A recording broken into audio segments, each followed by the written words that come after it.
Hi everyone, I'm Kirsten Sinema, Arizona's Senior Senator. Welcome to the National American Indian Housing Council Legislative Conference.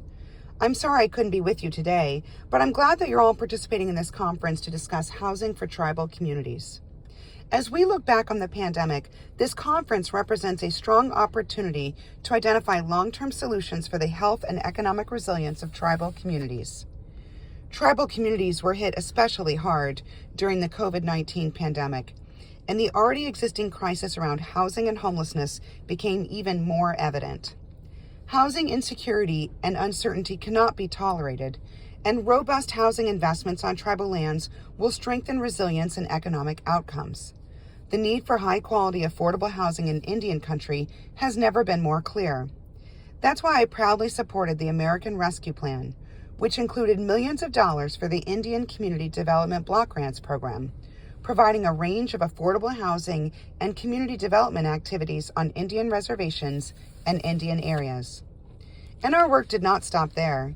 For years, I've consistently heard from tribes across Arizona about the need to implement, modernize, and strengthen sanitation facilities on tribal lands. That's why when I wrote and negotiated the bipartisan infrastructure law, I made sure to include funding for the Indian Health Service sanitation facility backlog.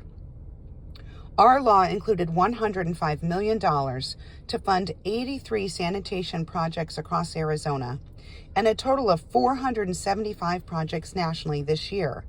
Necessary and critical investments to strengthen sanitation infrastructure on tribal lands that helps ensure safe and clean drinking water in homes. As I continue my work helping ensure tribal communities in my state and across the country have access to safe, clean, and adequate housing, it's also important to recognize and ensure proper implementation of our work. The Emergency Rental Assistance Program, which assists households struggling to pay rent or utilities, has not reached all of those it seeks to help.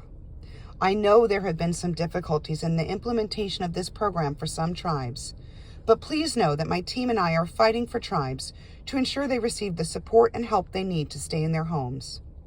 I'll continue working across the aisle to expand housing options and investments for tribal communities, as well as helping ensure families remain in their homes in the long term.